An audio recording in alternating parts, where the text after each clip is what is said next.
নমস্কাৰ ছাত্ৰ ছাত্ৰীসকল, আজিৰ এই ভিডিঅ'টোত আমি আলোচনা কৰিম যে বেছি নপঢ়াকৈ বা অলপ পঢ়ি বৰ্ড পৰীক্ষাত কেনেকৈ ভাল নম্বৰ পাব পাৰি। নিশ্চয় তোমালোকে দেখিছা এনেকুৱা কিছুমান শিক্ষাৰ্থী আছে যিয়ে পঢ়া শুনাত ভাল নহয়।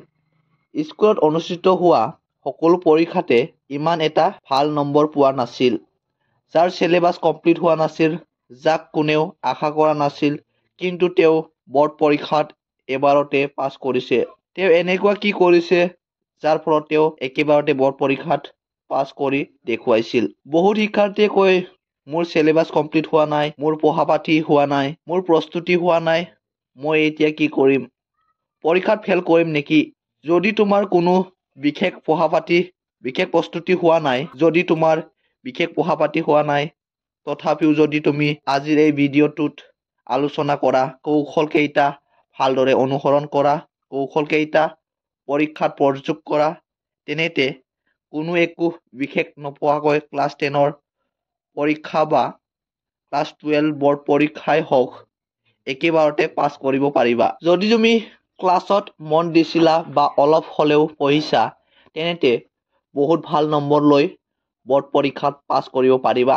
আৰু যদি প্ৰস্তুতি অলপ উন্নত হৈছে, তেনেতে এই কৌশল সহায়ত হয়তো পৰীক্ষাত টপ কৰিব পাৰা। সকলোখিনি কথা বুজিবলৈ এই ভিডিঅ'টো শেষলৈকে চাবা। আমাৰ চেনেলত মেট্ৰিক পৰীক্ষা ৰিলেটেড থকা কথাবোৰ আলোচনা কৰি থাকো। ব'লা এতিয়া মূল বিষয়টোলৈ আগবাঢ়ো।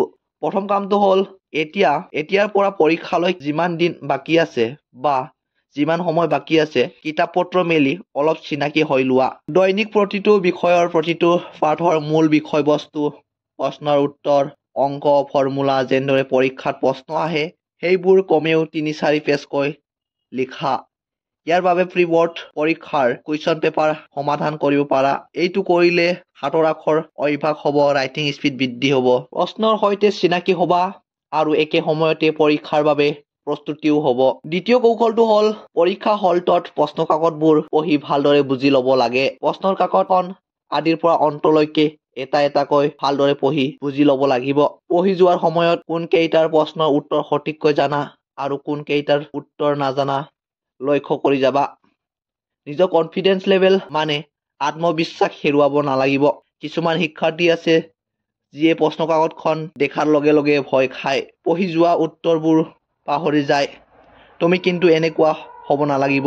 আনৰ কথা বাদ দিয়া, তুমি নিজে এইটো জানিব নালাগিব যে তুমি একো পঢ়া নাই, তুমি একো প্ৰস্তুতি কৰা নাই। তুমি এবাৰো নাভাবিবা যে তুমি একো প্ৰস্তুতি কৰা নাই। এনেকুৱা নহয় যে তুমি কেৱল যাৰ প্ৰস্তুতি ভাল হোৱা নাই, তেনে বহুত শিক্ষাৰ্থী আছে যাৰ প্ৰস্তুতি ভাল হোৱা নাই, যি সময়ত তোমাৰ লগত পৰীক্ষাত বহি আছে, গতিকে সেই সময়ত তুমি জানো বুলি প্ৰশ্ন কাকতখন ভালদৰে পঢ়ি লোৱা। ৩ নম্বৰ কৌশলটো হ'ল যি কেইটাৰ প্ৰশ্নৰ উত্তৰ জানা, সেই কেইটা উত্তৰ আগত লিখি লোৱা আৰু এনেদৰে লিখিবা যাতে উত্তৰবোৰ সম্পূৰ্ণ শুদ্ধ হয়। প্ৰশ্নই সোধা সকলোখিনি দৰকাৰী কথাখিনি লিখিবা।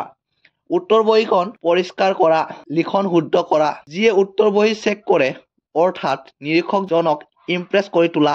এতিয়া কথাটো হ'ল মই একোৱে নাজানো বা মই একোৱে পঢ়া নাই, তেতিয়া উত্তৰবোৰ কেনেকৈ লিখিম। প্ৰশ্নকেইটা পঢ়ি যোৱা সময়ত এইটো বুজি লোৱা যে প্ৰশ্নটো কোনটো পাঠৰ পৰা আহিছে।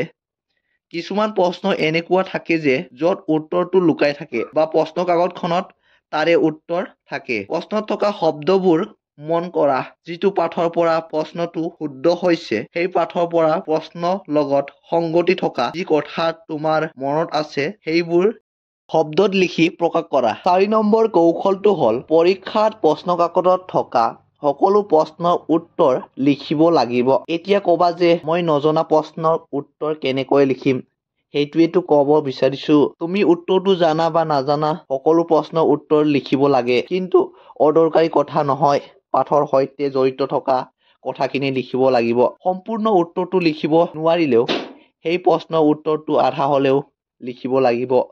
বৰ্ড পৰীক্ষাত ষ্টেপ মাৰ্কিং থাকে, মানে উত্তৰটো আধা লিখিলেও যদি অলপ শুদ্ধ হয় তেনেতে নম্বৰ পাবা। গতিকে সকলো প্ৰশ্নৰ উত্তৰ লিখিবা, যি জানা যি পাৰা সকলো লিখিবা, এটাও প্ৰশ্ন এৰিব নালাগিব। ধৰি লোৱা 5 নম্বৰ থকা কোনো এটা প্ৰশ্ন য'ত তুমি একোৱেই নিলিখা সেই খালী নম্বৰ কোনে দিব। আৰু যদি লিখা পাঠৰ লগত মিল থাকিলে হয়তো 1 নম্বৰ বা 2 নম্বৰ পাই যাব পাৰা আৰু কপাল ভাল হলে 3 বা 4 নম্বৰো পাই যাব পাৰা। এতিয়া শেষৰ কৌশলটো হ'ল কোনো এজন পৰীক্ষাৰ্থীক নিৰীক্ষকজনে ব্যক্তিগতভাৱে চিনি নাপায় বা উত্তৰ বহীখনত ৰোল নম্বৰো নাথাকে। এইটো এটা বেলেগ প্ৰক্ৰিয়াৰ মাধ্যমেৰে কৰা হয়।